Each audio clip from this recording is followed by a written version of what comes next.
Other news this evening, police have identified the woman found brutally murdered on the Cross County Parkway. The nightlife influencer was found dead behind the wheel. She'd been shot multiple times on her way home from work.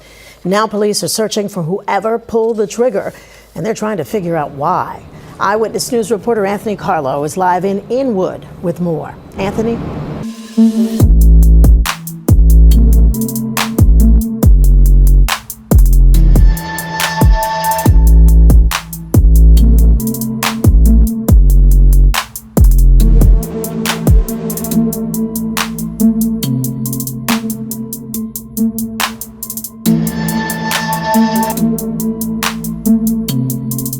August 17th, 2025. A Mercedes SUV sits abandoned on a New York highway, engine still warm, driver's door hanging open, and behind the wheel, a woman who spent her last night celebrating life, completely unaware she'd been marked for death. She had over 500,000 people watching her every move online, fans, followers, admirers, but the wrong person was watching too. Here's a question for you. Ever posted something online without thinking twice? Ever shown off a win, a gift, a moment of success? She did too, and it cost her everything. Tonight, we're breaking down a story where fame, friendship, and flashy posts created a target so big it was impossible to miss. What really happened in those final hours? And could you be making the same mistakes right now? If you've ever wondered how safe you really are online, if you've ever thought that could never happen to me, you need to hear this. Hit subscribe because the patterns we're about to show you, they're happening right now to people just like you. But before we get to that highway, we need to go back to where it all started. Her name was Ariela Mejia Polanco. To the world, she was La Langosta, the lobster, a name that stuck because of her bold personality and her ability to hustle in one of the most competitive cities on earth. New York, Dominican roots, immigrant ambition, and a drive that refused to quit. Ariela built herself from nothing. No silver spoon, no trust fund, just grinding, networking, and turning every opportunity into something bigger. By 2025, she'd amassed over 550,000 followers on Instagram. She wasn't just posting selfies, she was building a brand, an empire. But here's the thing about Ariela that made her story so powerful. She wasn't just an influencer. She was a mother. 2 young daughters who meant everything to her. By day, school drop-offs, homework help, bedtime stories. By night, designer bags, luxury cars, and VIP sections at Manhattan's hottest clubs. She worked the NYC nightlife scene places like Icon Lounge and Opus Lounge, not just as a partygoer, but as someone people came to see. Club owners called her their shining star. Patrons loved her energy, her warmth, her authenticity, and she earned every bit of success she had. The Mercedes SUV in her driveway, the jewelry that sparkled in her Instagram posts, the stacks of cash she'd photograph after a good weekend. She wasn't hiding her wins. Why would she? She'd earned them. Her last Instagram post went live at 1:17 a.m. on August 17th. She was at Icon Lounge, smiling, glowing, surrounded by friends. The caption, "Happy and blessed," 4 simple words, posted just hours before someone decided she didn't deserve to see another sunrise. Ariela was living the dream so many chase: financial freedom, social media success, respect in her community. But here's what nobody tells you about building your life online. The bigger you shine, the bigger the target on your back. And hey, if you're one of those people who watches these stories but never subscribes, drop a comment and tell me why. Tell me why you're comfortable learning these lessons but not staying connected to content that might actually keep you aware. I'm genuinely curious, because Ariela was doing everything right, or so she thought. Until one connection, one friendship put her name on a list she never knew existed. Let's talk about Tekashi 6ix9ine. You know the name. Rainbow-colored hair, face tattoos, chart-topping hits, a personality that demanded attention. But behind the music, a darker story. In 2019, Tekashi, real name Daniel Hernandez, was arrested on federal racketeering charges. He was tied to the 9 Trey Gangsta Bloods, a violent New York gang involved in drugs, guns, and brutal street wars. Facing decades in prison, Tekashi made a choice that changed everything. He cooperated. He testified. He gave up names, faces, and operations. In the streets, there's no greater sin. Cooperating with the feds, that's a death sentence. And not just for you, for anyone standing too close to you. Tekashi got out early, went into witness protection for a while, eventually came back to New York, flaunting his freedom, dropping new music, living like nothing happened. But the streets don't forget. And here's where Ariella's story gets complicated. She and Tekashi were close. Not romantically, but like family. He called her like a sister. She appeared in his 2023 music video for Wapai. They posted about each other, supported each other, showed up for each other. In most worlds, that's loyalty. That's friendship. But in the world Tekashi operated in, that's a liability, because in gang culture, guilt by association is real. You stand too close to someone who broke the code, you become a target too, even if you've never hurt anyone, even if you're completely innocent. Ariella wasn't in a gang. She'd never testified against anyone. She'd never betrayed anyone. But she was visible. She was loyal. And she was close to someone who'd broken the ultimate street rule. And that made her vulnerable. Now let me be clear. We don't know for certain that this connection played a role in what happened to her. The investigation is still open.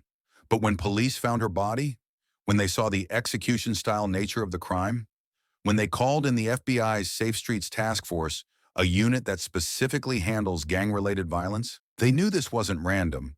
But here's what makes this even more twisted. Because it wasn't just who she knew that made her a target. It was what she showed. We're about to walk you through Ariella's Instagram feed. And when you see it, you'll understand why investigators immediately knew someone had been watching her, studying her, planning. Picture this. You're a criminal. You're looking for a target. Someone with money, someone predictable, someone vulnerable. Where do you start? Instagram. Ariella's feed was a masterclass in personal branding. It was aspirational, motivational, inspirational. But it was also something else. A roadmap. Let me show you what police found when they scrolled through her account. Stacks of cash, fanned out on beds, countertops, in her hands. Hundreds, thousands, posted openly for 500,000 people to see. Designer jewelry, watches that cost more than most people's rent, bags, shoes, all tagged, all photographed, all geolocated. Her Mercedes SUV, a frequent feature, sometimes with the license plate visible, sometimes with the exact location where it was parked. Location tags. Icon Lounge, Manhattan. Opus Lounge, Inwood. Specific addresses, specific neighborhoods, specific times, and timestamps. Late night posts. Stories showing her leaving work at 4 a.m. Driving home alone. Police confirmed they're reviewing her social media presence. And what they found was essentially a manual how-to guide for anyone planning to rob or harm her. Where she'd be. The clubs she worked at, multiple nights a week, when she'd be there. Late weekend nights, predictable schedule. What she had, cash, jewelry, a luxury car. When she'd be most vulnerable, driving home alone on the Cross-County Parkway between 4 and 5 a.m.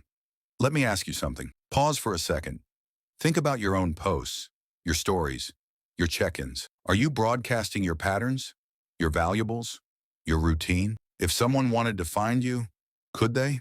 That's not a comfortable question, but it's one you need to answer. Subscribe and stay with me because we're going to show you exactly how to protect yourself in ways Ariella didn't know she needed to. Ariella was proud of what she built. She had every right to be. She worked hard. She hustled. She earned every dollar, every follower, every moment of success. But pride and security, they don't always coexist online. And on the night of August 16th, 2025, all those risk factors, the association, the visibility, the wealth on display came together. So now you understand the setup, the danger lurking in the background, the digital footprint that made her an easy mark. But what you don't know yet is what happened that night. The night everything came together. The night Ariella Mejia Polanco drove home from work for the last time. Saturday, August 16th, 11 p.m. Icon Lounge is packed. Music's loud. Drinks are flowing. Ariella's working, smiling, living her best life.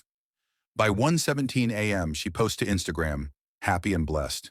By 4:30 a.m., she's in her Mercedes, heading north on the Cross-County Parkway. And by 8 a.m., she's dead. What happened in those 4 hours? Who was waiting for her? And did she see it coming? If you made it this far and you still haven't subscribed, I genuinely want to know why. Are you scared to commit? Do you think you don't need this information?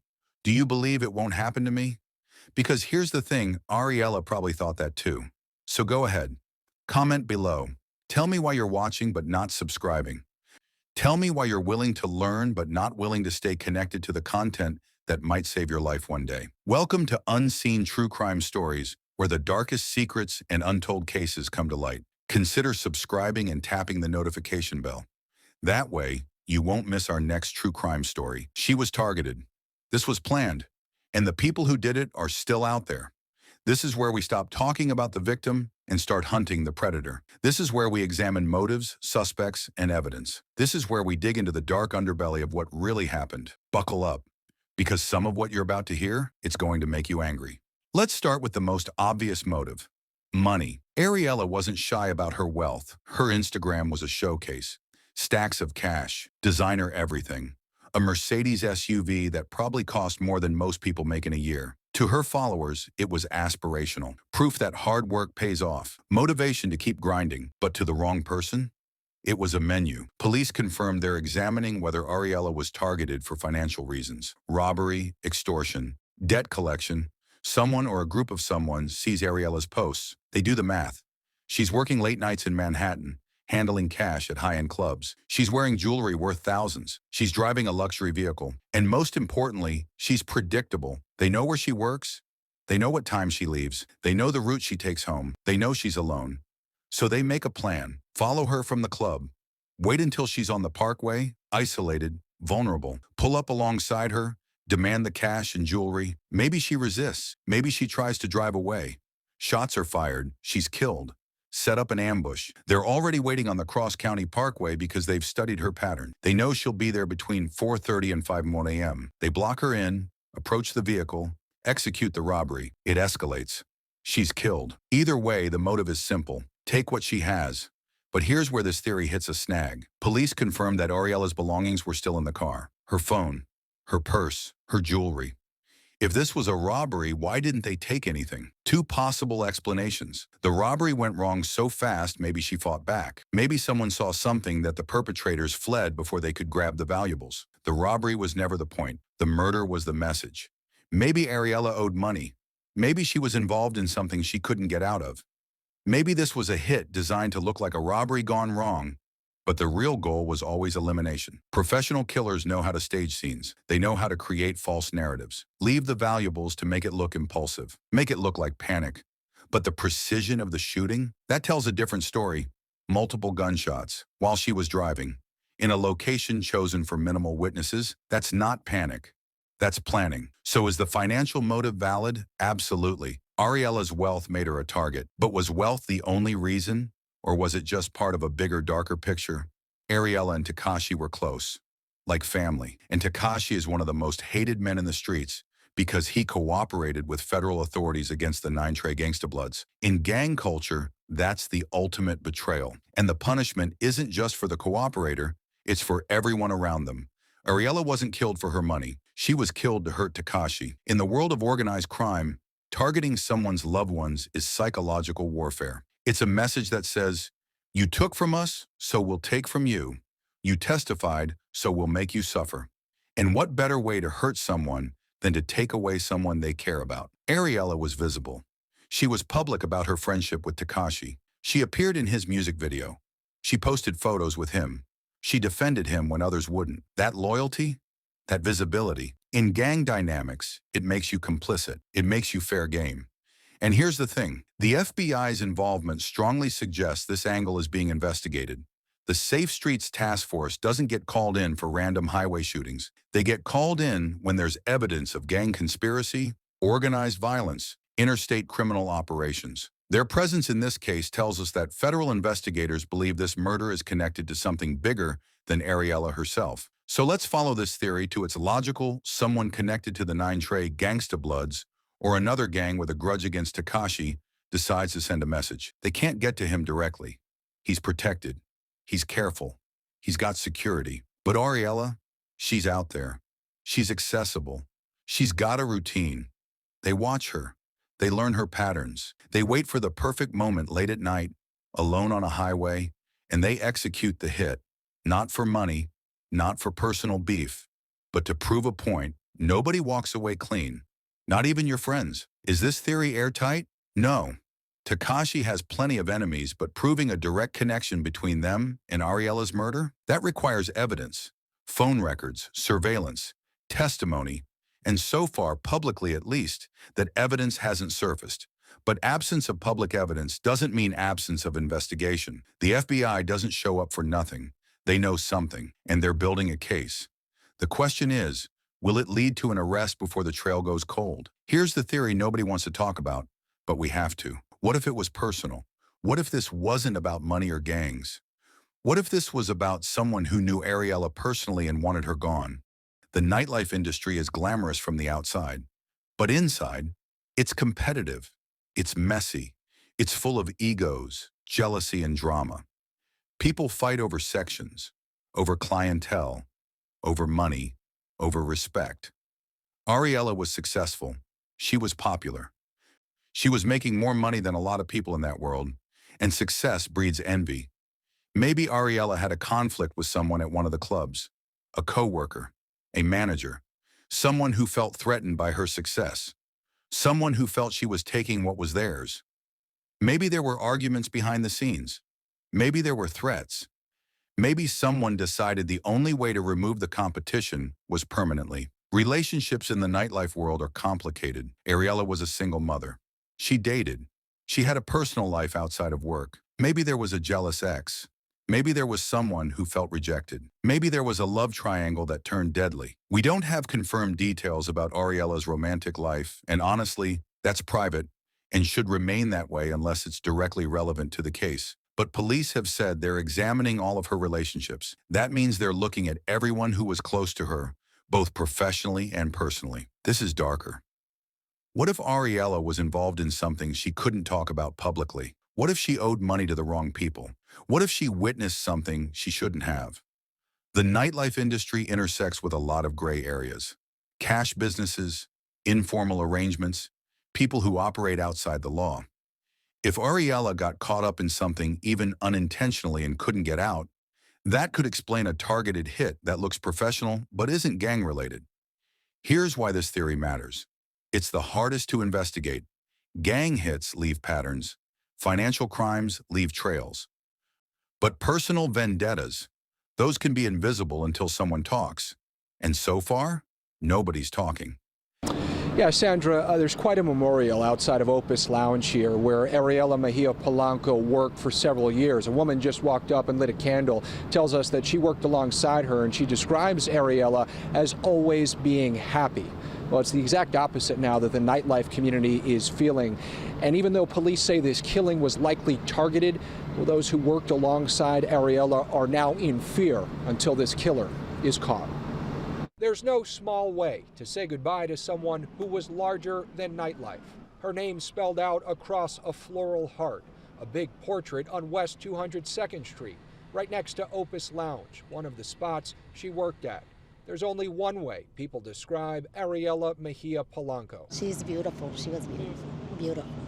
Pretty. Known as Ariella La Langosta on social media, it's that kind of admiration that attracted more than 500,000 followers. Her notoriety as an influencer naturally brought about shock with her death, especially in her community. Cardi B posting, "R.I.P. Dominican Pretty." That's what it really hurts, Dominican, very beautiful. Such a thing like this, very, very sad. It was Sunday morning at around 8 o'clock. Westchester County Police showed up to a grisly scene on the Cross County Parkway near the Broad Street Mount Vernon exit. Mejia Polanco was found dead behind the wheel of her G-Wagon, shot multiple times. She was headed home from work at Icon, New York in Inwood. The Lounge writing in part, "Our hearts are broken. Your joy, your humility, and the way you treated everyone with so much care always made you stand out." Police are investigating this as a targeted killing, not random, but investigators are trying to figure out who wanted the influencer dead and why. Mejia Polanco's family tells us the 33-year-old was a great daughter and mother who leaves behind 2 children, ages 13 and 14. I have a child too, and it's very heartbreaking to see these things. Kind of frightening, though. Yeah, it's very frightening. It is. And again, that is what we've been hearing from many of the people we've spoken with. In fact, I have to stress that several of them were too afraid to go on camera because of the manner and the circumstances that in which Ariella was killed. There have been no arrests at this point, as police again still search for the killer and also to identify a motive. Opus Lounge, where she worked for several years, releasing a statement saying in part that nightlife here in New York City has lost an angel. We're live in Inwood. Anthony Carlo, Channel 7. This is the kind of story Unseen True Crime Stories is dedicated to sharing, not just for entertainment, but for vital, grim lessons. If this story stirred something in you, if it made you think, then you know you need to be here for the next one. Hit that subscribe button, turn on notifications, and if you're still scrolling past without joining, I have to ask, what truth are you afraid to face? What essential understanding are you willing to miss out on? Tell us in the comments. We'll be here, continuing to shed light on the shadows, because sometimes understanding the darkness is the only way to find the light. Thank you for watching.